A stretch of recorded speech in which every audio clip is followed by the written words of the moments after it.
Derek C. Swope was born in Baltimore, Maryland in 1953. He is the son of Norma Swope and the late Norman Swope. He is a 1975 graduate of the College of William and Mary in Williamsburg, Virginia, and a 1978 graduate of the Washington and Lee School of Law in Lexington, Virginia. He began the practice of law in June of 1978 with the Princeton, West Virginia law firm of Sanders and Austin, where he practiced for over 22 years, most of which was in the partnership of Sanders, Austin, Swope, and Flanagan.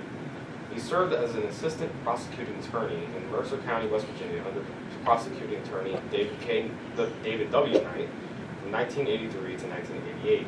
He also served as prosecuting attorney for the city of Princeton, West Virginia, from February 1989 to March 1993. He served as municipal court judge for the city of Bluefield, West Virginia, from 1992 through 1998. In 2000, he was elected to serve as judge of Division I of the 9th Judicial Circuit and assumed that office on January 1st, 2001. He was re-elected to serve in that position in 2008 and in 2016. He is a past president of the West Virginia Judicial Association. He was named Public Official of the Year in 2006 by the West Virginia chapter of the National Association of Social Workers. He has served on the Mass Litigation Panel since 2007. For the last 10 years, he has served on the Court Improvement Board and has been the chairman since 2017. He was named a fellow of the West Virginia Bar Foundation in 2016. Judge Swope retired as a colonel from the West Virginia Army National Guard, having received his commission from the College of William and Mary ROTC in 1975. He was named Citizen Soldier of the Year by the West Virginia State Bar in 2016. He is married to Anna Johnson Swope and has 2 children, Stuart, a graduate of Marshall University and a West Virginia State Trooper, and Mark, a graduate of the Virginia Military Institute and Norwich University. He attends Trinity United Methodist Church in Bluefield, West Virginia. He is a paid up for life member of the Riley Vest Post, American Legion of Bluefield, West Virginia. Ladies and gentlemen, Judge Derek C. Swope. Thank you. Not necessary to read all that, but good. So I'm talking today about how to give a speech writing, etc., and all those things, correct? Well, here's the first thing, and that is I'm going to cut off my notes and just tell you, make notes. Unless you're somebody, and I'm going to talk about a few people like that who don't need notes, I have to make notes. So, if you forgive me while I look at them, I won't read them to you, but that way I keep focus. I want to thank Bluefield State and Dr. Jim Condi, who is a great friend and a wonderful asset to this community, for having me over here today. And I apologize because I was supposed to be here about a month ago, and aging is not going well for me. I just turned 66 on Friday, and you know, aging is not for the faint at heart, as Betty Davis said. So when I get sick now, I didn't used to get sick. Now, for some reason, I just get crushed. So about whenever I was supposed to come, I don't think I felt that sick since I was 8. I don't know what hit me, but it came and it ultimately went. So thank you for having me. I appreciate you rescheduling. And I came up and saw a sign out here. I thought, oh my Lord, this is like somebody important's coming here today. Who is it? There was something on your marquee out there. So I want to thank you all for hearing me.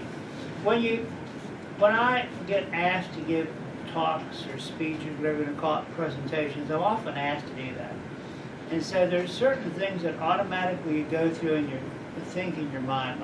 And the first thing is, who is the audience that you're going to give it to? And so I'm talking to highly intelligent people now who are motivated to get higher education and go on and do things in life. Like, what are you going to do? What's your plan?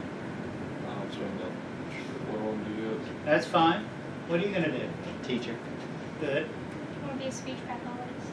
Good. My niece is. What are you going to do? Still deciding. Still deciding? I've already lived a life. I'm good.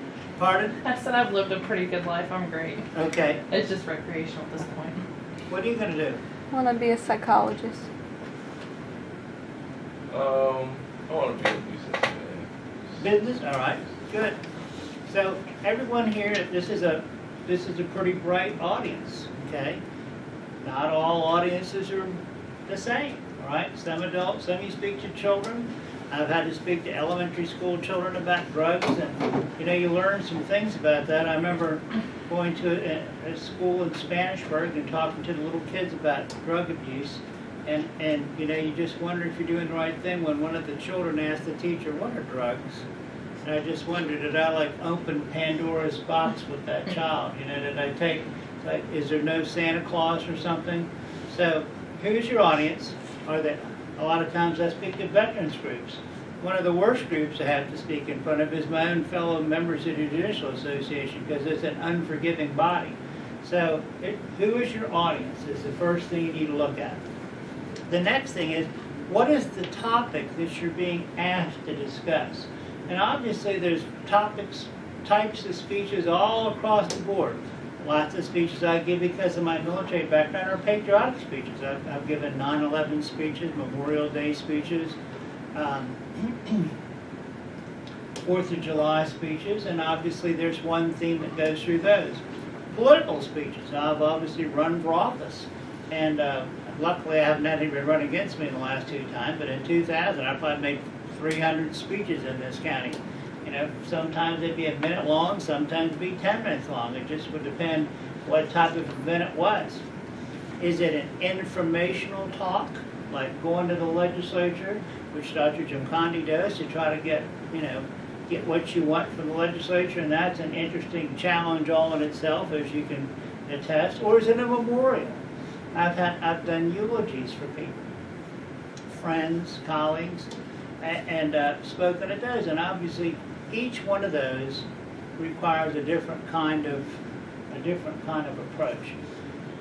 And again, that falls into the category of what type of speech is it? Where will it be given? This is a good place to talk because it's a quiet, intimate setting, and I can interact with people, like ask you what you want to do, ask you what you think about things. If it's a classroom setting, it's harder to do that. If it's an auditorium or it's an outdoor venue, or if it's a church or a hearing room, I've gone to Senate and House Judiciary at the legislature. Have you probably been to education? I'm sure you've been to... Saturn. I've had to go up and now they swear you in when you go to the legislature. They didn't used to do that. It's funny being a judge being sworn in by people. And of course, one of the chairmen is John Stroud, who's from this town. He's one of my best friends, and he's the chairman of the House Judiciary Committee. And I had to go up here last year and testify in something, and he gave me this wry smile as he had him swearing me in to tell the truth. So it's like he swore in one of our fellow judges and asked him some questions, and the judge said to him, well, the next time I see you in court, I'll return the favor. Everybody thought that. So you have to have the appropriate humor. How long is your speech going to be? That's a very important thing, because you should always ask people up front, how long do you want me to talk? You know, sometimes they'll say 3 minutes, 5 minutes. Each one of those has a challenge. Sometimes they'll say 10 or 15 minutes. When you're giving a eulogy, you know, the pastor might give you some guidance, but they really don't have any control over how long you're going to speak. And I've seen eulogies just, you know, how many people know the history of the Gettysburg Address? You know the history of the Gettysburg Address? Sure you do. Abraham Lincoln wasn't even supposed to be the main speaker. He was politically in low water because up to that point the war had not been going well. So Abraham Lincoln showed up, and he was an afterthought. He just wrote his speech on the back of the envelope going to Gettysburg. The main speaker spoke for 2.5 hours. Nobody remembers a word that he said. Abraham Lincoln wrote his speech on the back of an envelope. It was an afterthought to give it. They said, oh, by the way, the president's here. You want to say anything? Basically, that's what they said. Got him up. He gave the Gettysburg Address, which I think we have right up here. I have it somewhere. Yeah. Isn't that it? Yeah, that's it. He gave This one. He gave the Gettysburg Address, right, which is one of the great foundational truths of the United States of America, written on the back of an envelope on a train as a total afterthought speaker, because really they had to invite him, so he showed up. The point of all that is that these are, you know, the rules I'm giving you are rules, but rules sometimes are made to be broken. Next thing you need to think about is you as a speaker. Now, how are you going to dress to give your speech? How are you going to do it? When when I ran for judge in 2000, and I'm violating another one of my rules I'm going to get to, which is try not to talk about you, but you have to use your experiences sometimes in these things. When I ran for judge in 2000, I'll give you, several people helped me run for that. A lot of people did, but a couple people gave me some good advice.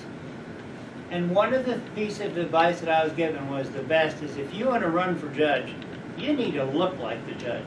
People have a perception of what a judge looks like. You know, you're not going to go there in tennis shoes and blue jeans and a sweatshirt.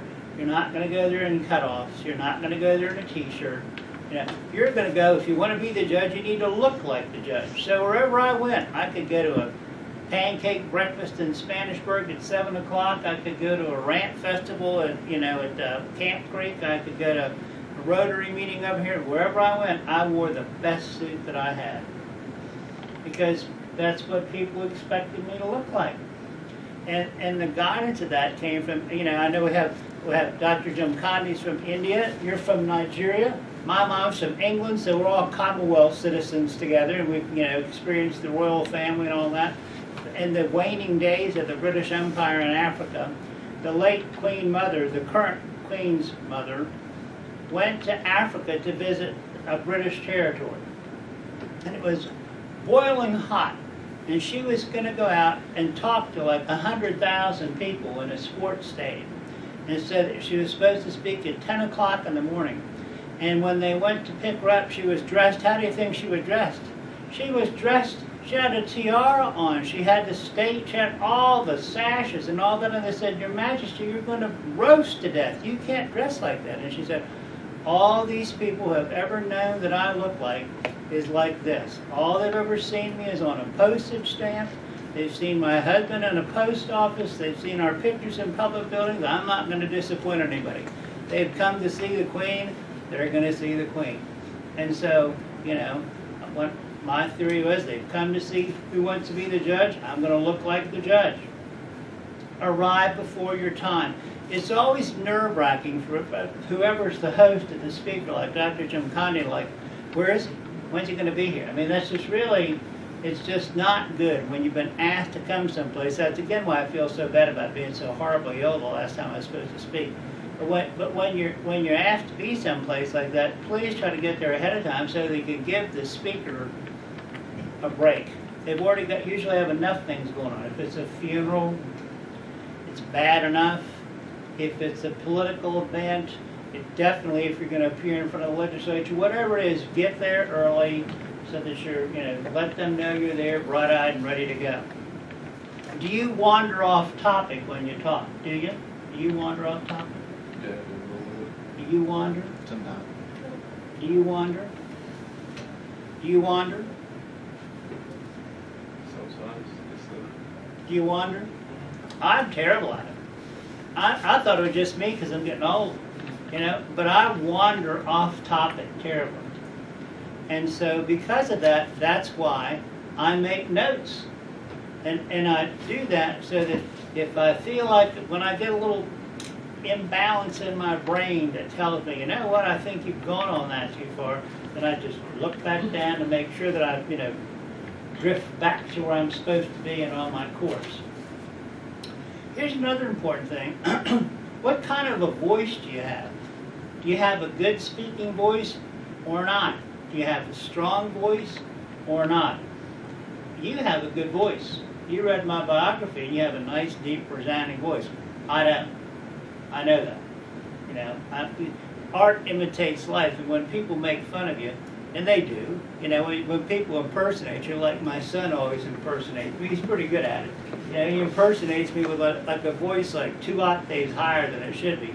I mean, I know that I have a high voice.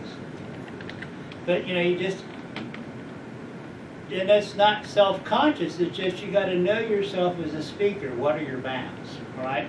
I have a strong voice, I don't usually need any sort of audio-visual type things to talk, and actually would prefer not to use them.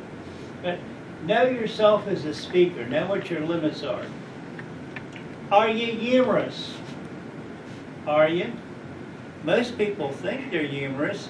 Not that many people are. Sometimes I can be humorous, sometimes you don't want to be humorous because the occasion does not call out for it. Now, I have done eulogies for older people who have passed away. And when you do eulogies for older people, it's okay to be humorous in those. It helps cut the tension. But if you're going to do a eulogy for a child or a young person or someone who's died tragically, humor is really not appropriate under those circumstances. It's just, so sometimes we're humorous because we're nervous. That's a human condition. Like how do we diffuse the situation so we say something that we hope is going to be funny, not because we want to be hurtful, but because we're trying to de-escalate a situation we find ourselves in. But I usually try to use humor, or what I hope to be humor, in everything that I do, just to try to, it humanizes it and it brings people back to it. Now, how do you prepare your speech? How do you do it? And again, I'm violating one of the rules I'm going to tell you, but I have no other way around it, and that is I'm talking about me. I went to school in Maryland, which had a pretty darn good public education system.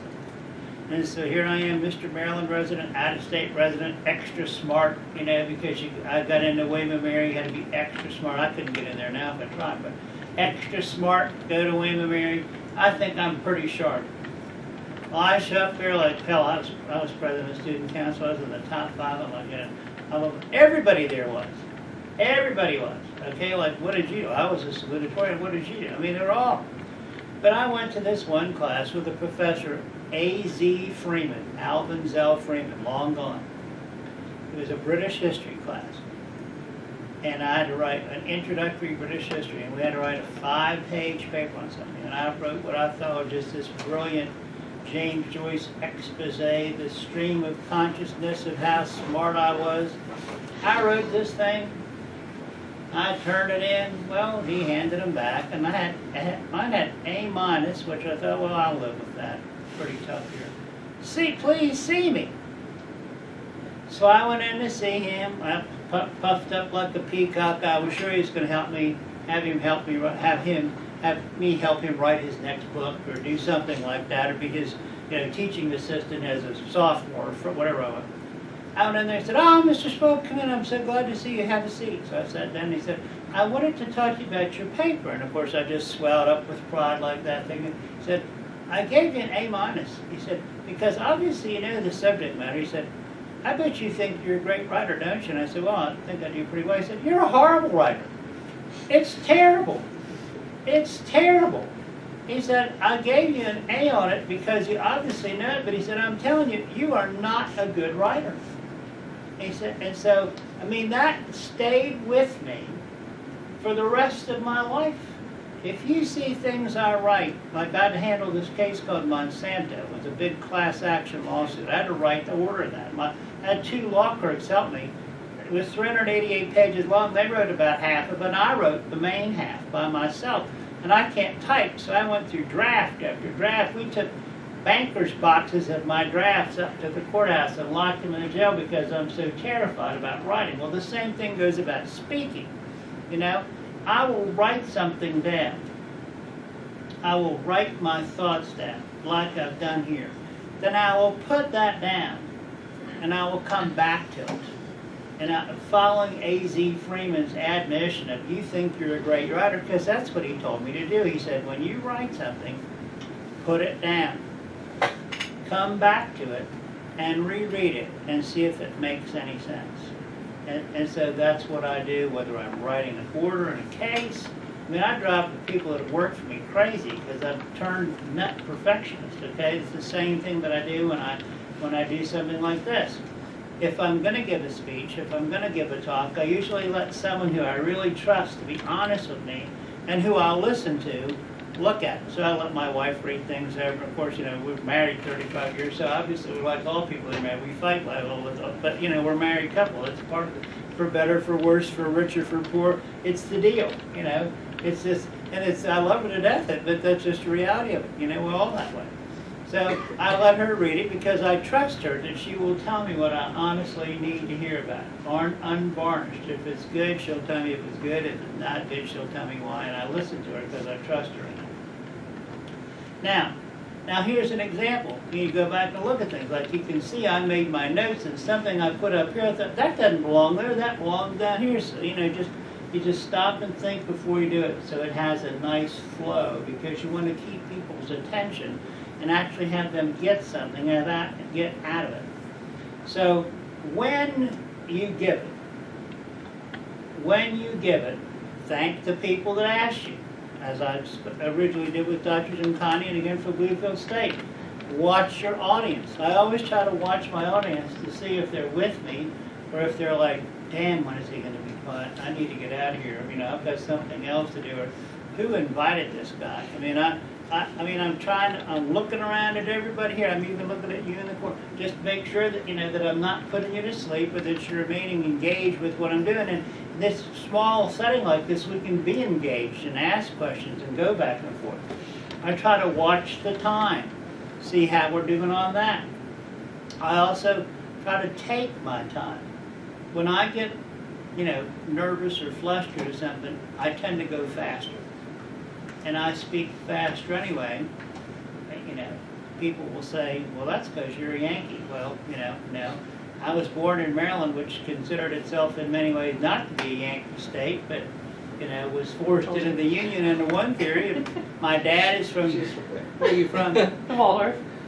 Waldorf, okay, Yeah. Prince George's County. I'm No, right below Well, Prince that's George's right, County, yeah. Charles County. So forgetting my Maryland. I was geography. born in Prince George's County. I used to know all 23 counties, wouldn't remember them now, but I was born in Baltimore City, and when I was a year old, we moved to Howard County. That's where my family still lives there. My mother still lives there. She's 95 years old. My mother's from England. My dad was from Pennsylvania. He was in the U.S. Army, met her in the war in England, came over here. So we moved to Baltimore. They moved to Baltimore because that's where my dad's job was. So it's not because I'm a Yankee. It's just because maybe it's the pressure of speech. I don't know. But I do speak faster. I had a court reporter once when I was a young lawyer slam her pen down and say, if you expect them to get a record out of this, you just better speak slower. So, It's just our way of life. Pardon? I said it's just our way of life, Yeah. that's all. I try to, don't read your speech. Now, two of the best public speakers that I've ever known in my life, I've had the privilege to practice law with both of them in different capacities. One was my former law partner, Bill Flanagan. His wife Margie worked here for a while, then she worked at Concord. He's semi-retired now.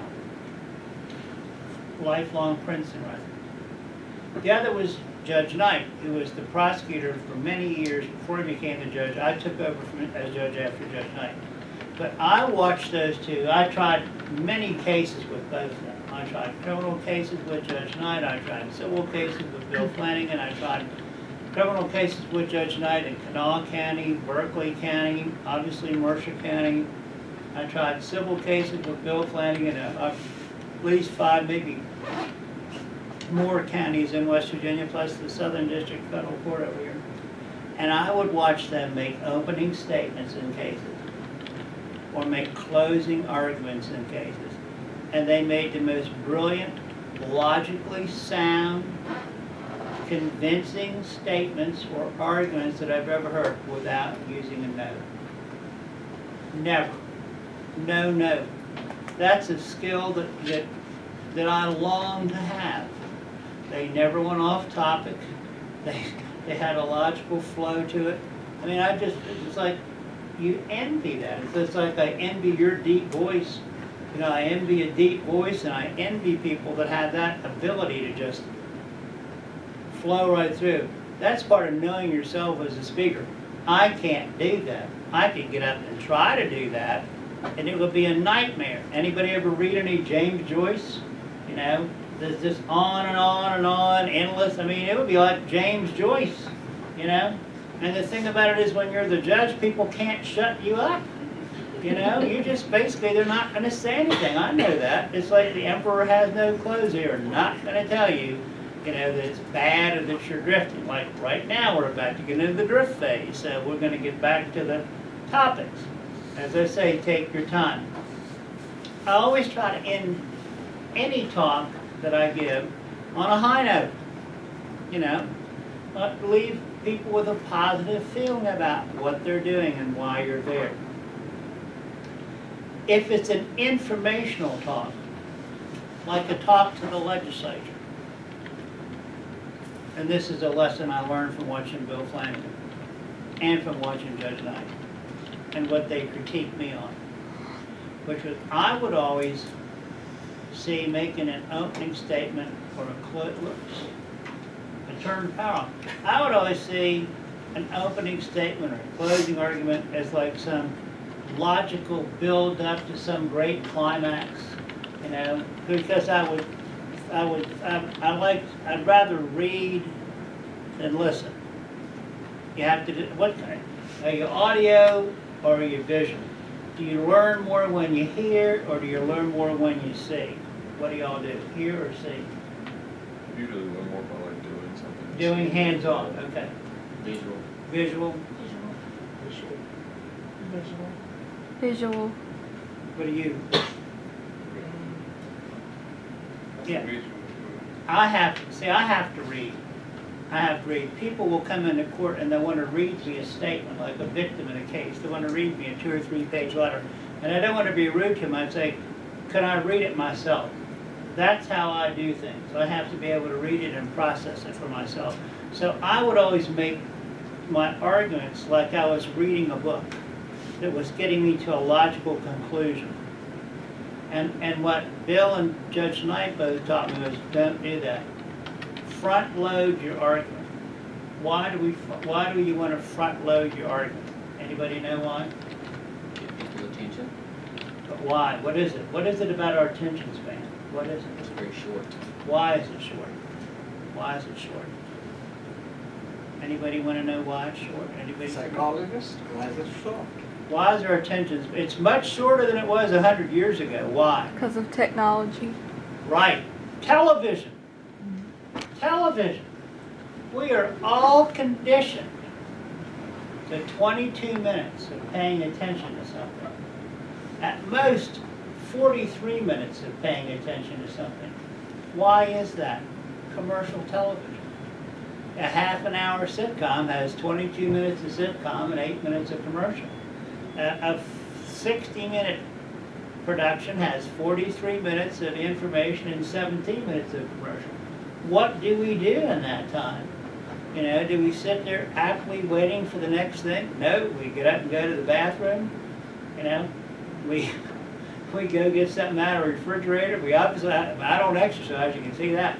But, you know, that's what we do. And that's how our minds are now conditioned, because we don't have to really work in a lot of ways to receive information. It's handed to us. And that's a blessing in a lot of ways, because it can make you a lot more efficient. But it's a curse in a lot of ways, because it takes away or restricts people's ability to give deep thought, lengthy thought, and concentration to things. We're just not conditioned to it. We found that as an example. This isn't so much speeches, but it's like when you're going to present testimony of witnesses. I tried a lot of cases as a lawyer before I became a judge, probably almost 100. So juries all over the place. And what we would find would be this. We would maybe go, I would see lawyers who would do this, and I see it now in cases. They're going to take a doctor's deposition in a case. It's an accident case or a malpractice case where you have to have medical testimony. And our rules have changed where they're not as formal about what it takes to get evidence in as it used to be. They don't appreciate that. So we would go to these things, like Bill and I would go and take a doctor's deposition, and we learned never, no matter how complicated the case was, never let the doctor's testimony take more than about 20 minutes. Because that was the attention span that you had. You had to qualify them as fast as you could, get straight to what their opinion was, get the major things you needed at to buttress that opinion, and sit down and be quiet. Then watch the other side get up and do this, which was get up and spend endless amount of time. Because when there's a transit, making tiny little nitpicking points, which might have been a great thing for lawyers to argue about, but for the average person who's on a jury who has this limited attention span, you know, after about the first 2 or 3 little points, they just quit because it's boring technocracy and they just don't get it and they don't care at that point. They're turned off. So as an example, this is again not a speech. When I see lawyers take doctors' depositions, or I see lawyers put witnesses on, or I used to do it, you watch the jury, watch the people who have to hear what they say, watch them. And you got them for about 20, 25 minutes. Now you can lose them quicker than that if you bore them. And you can keep a little longer if you have a lot of audio-visual things, like when people come down to use charts or photos or, you know, autopsy things. We don't let them put those in, but, you know, reports that have things that keep your attention, you can keep a little longer. But after that, they're about done. And then they kind of drop back. Then when there's a switch to cross-examination, there's a transition in voice, there's a transition in appearance, there's a transition in tone. When that happens, their attention comes back. It's like the commercial's off when they're back in their chair watching the show. And in a cross-examination situation, they'll give the cross-examination person about 5 to 10 minutes before they start to turn them off, because it just gets so much. So whenever you're making your speech, whatever it might be, if particularly an informational one to the legislature, make your key points up front while you have their immediate attention, when they're all with you. And then at that point, you know, you can, if you need to add argument to it. When you go to the legislature, it's better to make your key points and then be prepared. It's better to be more prepared to answer the questions that the legislature is asking. That's when, I'm glad you asked that. That's when you give them a lot of the backup data that you have, as opposed to trying to pour it down their throat to begin with, because they're just not going to listen to it. And here's the last thing I want to say, and you can see how many times I violate this, and that is, try not to focus on you as the person. I've had to do that here today because I'm talking about my personal experiences for how to give speeches or how to make presentations. But as an example, when I had to go do a talk in Animal. Anybody from McDowell County? Okay, where are you from? Bradshaw. Okay, so Annawald's on the way to Bradshaw if you go to the back way. You know, but I wouldn't go that way. Anyway, you know, I've done that when I've been in the National Guard. We had floods down there. I've been all over that. What's the name of that? Spencer's Curve? Isn't that by Annawald? That's not your neck of the woods. No, See, that's you're the Bradshaw, English. Bradshaw and Joe Lowe. Yeah, all up that way. Yeah, I've been all through there. I had clients all through there. I had to give a speech in Annawald. They were dedicating a bridge there because there was a young man who was killed in Vietnam. He was 18 years old. And he was lost. He was a MIA. And so I guess in the early 2000s, obviously in 94, international understanding, thank goodness, you know, we obviously had a terrible war with Vietnam, but only Dr. Juncondi and I remember. The rest of you weren't even born when that went on. It's history to you. It's hilarious. It's the same history to them as World War I would be to us, you know, which was a living thing from, you know, my grandparents and my mother was a child of World War I veteran. My dad was born in it, but he was a baby. But it's funny to think about. It's history to you. It was living to us. So Vietnam, the United States settled their differences. Now we're pretty good friends with Vietnam, just like we are with Germany or Japan or Italy or countries like that. So they recovered a series of remains from this one place where they thought this guy died, and lo and behold, they found they had this guy's remains. So they brought him back and they buried him in Arlington Cemetery, and he was only 18 years old when he died, so his parents were long dead. He had, I think, maybe a sister left, and he had nieces and nephews left. And so they took him to Arlington to the cemetery, and then they were going to name this bridge after him. So what I tried to do for that was I've tried to read as much as I could about where he had died in Vietnam.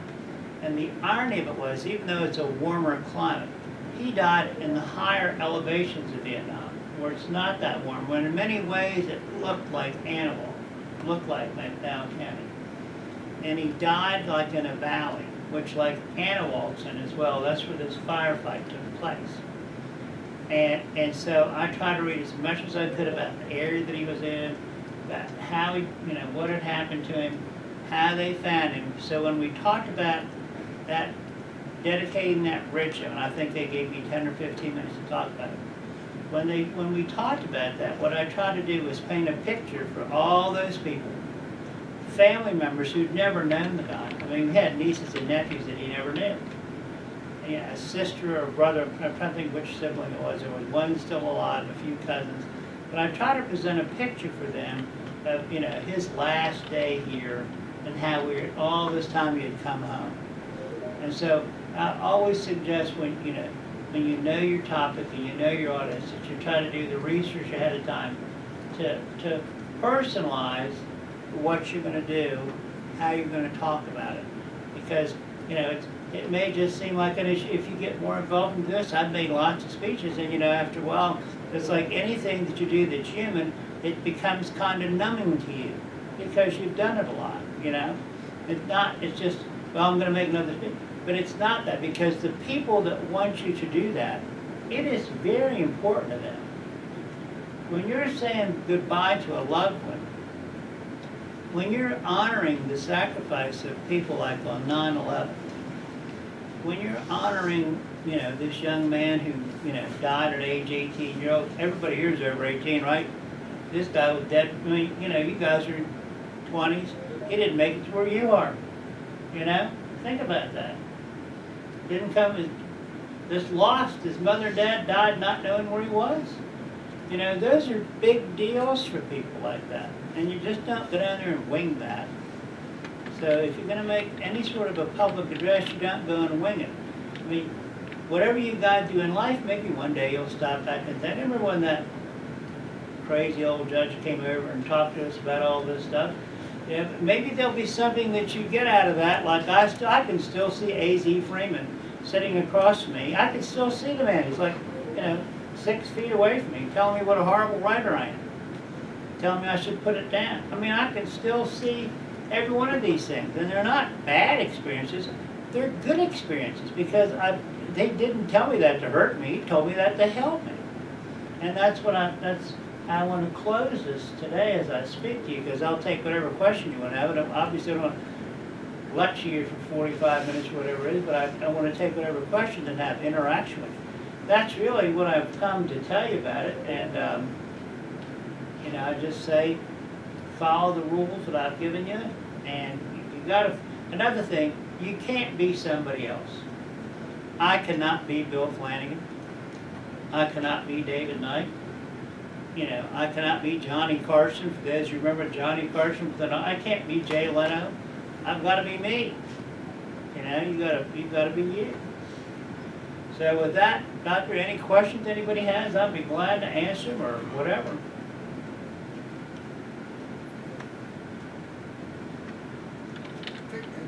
One thing you might want to touch on, because I've seen evidence of this, treating every human being as a valuable human being.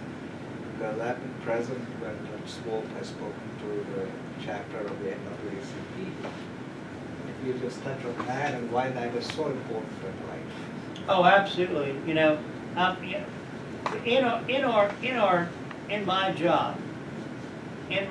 our job, obviously in the United States, we have separation of church and state. So we can't espouse religious beliefs from the bench. But at the same time, I can't stop being who I am. And, I believe that I'm Christian. I believe in God. I believe God created every one of us. He put every single being on this planet was put here by God. Now, whether you call, whatever you call God, whatever religion you're in, He put us here. So every human being on this planet has value. Everybody has worth. There's no one who's a mistake. Everyone is here for a reason. And I take that very seriously in what I do. I take that. Everybody is equal in His eyes. You know, every one of us we were naked when we came and naked when we go. And I firmly believe that. And, you know, we all as a country have to believe that. I mean, that's our highest ideals. I don't know that we always carry that out, and I don't know that all of us believe it. But, you know, in the final analysis, you know, we judge you in this country by what you do, how you do it, not by who you are, where you're born, what religion you are, what color you are, what orientation you may be. Everybody here has a worth, and I firmly believe that. And when I give those speeches, I mean, that's my personal history. None of you all here will understand what I'm telling you about. But when I was a kid, this young man would have had to have ridden in a different part of the bus. Why? Why? Because he's black. He'd had to, I've seen that happen. He would have had to have gone to a different bathroom. He would have had to have gone in a different door. You know, I mean, that's terrible. Now, how can we be one nation under God? How can we believe? Look at that Declaration of Independence. Look at all that. How can we believe that? All right? That's terrible. You know, in this state, up till 1956, here's another irony. Did you know, like men, black men, white men, we could be on juries. Guess who couldn't? Women. You could not be on juries in West Virginia until 1956. Did you know that? Did you know that?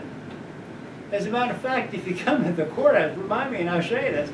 If you come to the courthouse sometime, in the Mercer County Commission Room, that used to be where they put the jury up overnight, because in the good old days, when we had all-male juries and there were 12 jurors, there were like 3 offices. Now they're the county commission offices, but at the time they were bunk beds, because everybody'd been in the Army basically, so they all knew how to sleep in bunk beds. So they had 4 bunk beds in a room. There was a shower in there. I don't know whether they had a TV or not, but they'd cook food in the jail. They'd bring up their breakfast. They'd all take a shower. They'd come out and hear the case. They'd go in and have their lunch. They'd all hear the case. And, you know, then they'd go back in and they'd spend the night over there. And obviously when we went co-ed on juries, we couldn't do that anymore. But that's how they handled trials. I mean, you know, obviously y'all know women couldn't vote till like the early, I guess, 1919, 1920. But you know, with this country, the more diverse we are, the stronger we are. That's why this is the most, the diversity is what made us who we are.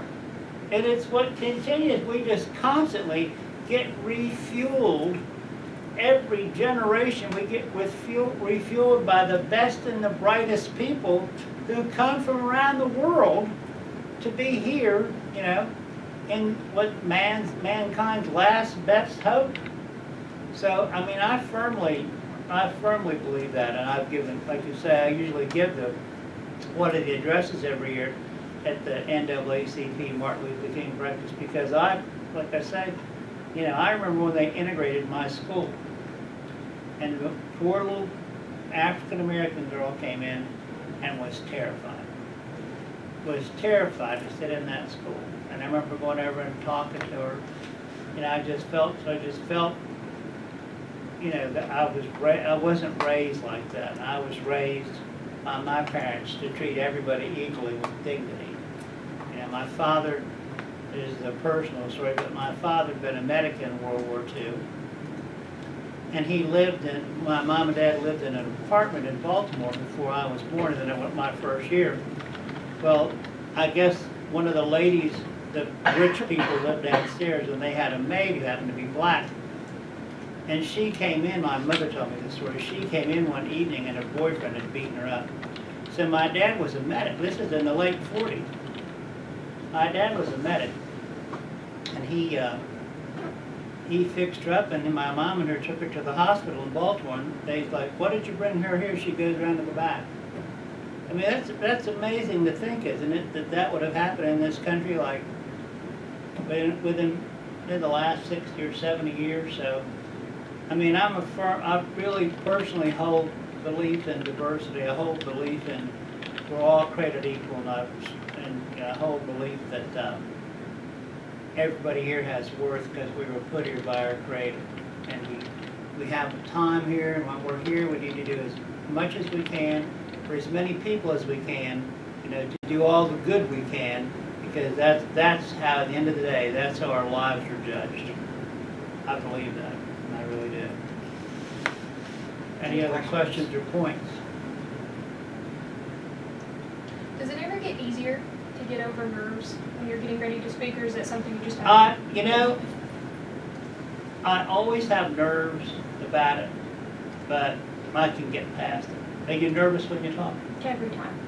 Well, you know, the best way, there's an old saying, I told you, practice makes perfect. You know, what do they say about riding a horse? If you get thrown off, you gotta get back on. You know, and at the end of the day, what are they gonna do? Not pay you? You know? I mean, I would just, I'm always nervous about it, but at the same time, you just get, you get past that. You get past it. I think personally it's good to be a little nervous. That keeps you on your toes and keeps the focus. So, and like Swope has reminded us, it really makes you think through as to why you're there, and you give them the real thing instead of just making it. Then you're belittling your audience, and like you don't even value them. And they'll tell. They can tell within a few seconds of whatever you're saying, whether you're genuine or fake. So this is because in case you're wondering, just so that I can point out, in case you're wondering why bother to write speeches? Why should we learn? That's because there's within you the potential, you know, to do good things, to do great things. You don't know that yet. Things are going to evolve in your lives. That you're going to be thrust into these positions. And I see that. But I know so. I personally used to be a backbencher and rarely ever spoke. But now, over time, I didn't see myself standing in before Rotary or so many other distinguished audiences, you know, over time. I had no idea when I was a little kid in India that I'd be in America doing these things. So you don't know where life's going to take you. And you don't know whose life you're going to impact. And how you share your experiences, your wisdom, your knowledge, whatever it is, you don't know that. So, but give yourself the chance to get there. That's basically, I mean, I'm sure you didn't know someday you're going to be judged. No, no. So, Nope, when I was a little kid in Maryland, the thought had not crossed my mind, you know, that wasn't what I was, but here we are. Another thing, there's another audience too that I really need to tell you about, and that is, I spent a lot of time in the military, and that audience were soldiers. You know, you're not, are you in the Guard? Mhm. What? I was in the Army for 4 years, Oh, really? Where'd you serve? Fort Hood. Okay, so you've been around tankers. Mm-hmm. I was a tanker. I was attached to a tank unit. I was the commander of the 150th. I've qualified on the M1 tank twice. Believe me, I'm a tanker through and through. Went to Fort Knox, back when I had M68-1. But I mean, soldiers will pick up on you BSing them right away, won't they? Yeah. Soldiers will pick up on you BSing them in a heartbeat, because I've spoken to, I mean, I've commanded platoons. I've commanded cav troops. I've commanded an army battalion. I've commanded a brigade. So I've spoken to, and they will ferret out the BS in a heartbeat. And the other thing is, I've found this out about when you speak to soldiers too. They will judge you right away and decide whether you got your, you know, what together, whether you're pulling. And they're, as individually and collectively, they're pretty good at figuring that out, aren't they? Yeah. So if you got there and you talk to your soldiers and they know when they're getting BS'd, didn't you? Mm-hmm. Why I don't you, still know. why don't you get back in the Guard? I'm not being yes. No. Yes. You should do it. No, I can't. I have asthma now. They won't let me. I have a few other medical things from the military. They won't let me. Well, I It hate, broke me. they broke, do you do a disability for it? Yes. Okay. So you didn't like tankers? Didn't Well, like they're that? not bad. I was attached. Well, 3rd ACR was a striker brigade. They switched from an armored cavalry regiment to a striker brigade. They moved Fort Carson after I got out. They moved Fort Carson. Better air, better all that, right, you know? Yeah. I was attached to I think it was a tanker. It was Fort Meade, Maryland was my first one because that was with Army Reserves. Mhm. Was with them. Then it was Fort Hood, military intelligence, 3rd ACR. I think there was tankers in 3rd ACR. Oh, yeah. As far as a thing. I we had a lot of help. They used to be our partner, our active duty partner with our 3rd ACR. We used to get, they were out training all the time. My husband's first cab, he was attached to 10th Mountain when he was in Iraq. Well, we're glad to have you. You get GI Bill.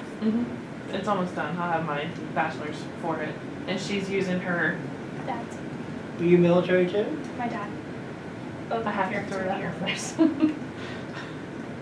Well, that's great. See, I'm glad to see. That's another thing we do too. See how we invest in people in this country? You know, that's the GI Bill and all that.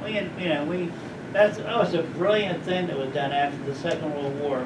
You know, what's the best asset we have? Our people, you know, our people. So the GI Bill was a brilliant thing. You can build all the roads you want, but if you're what are you going to build? What's more important to build?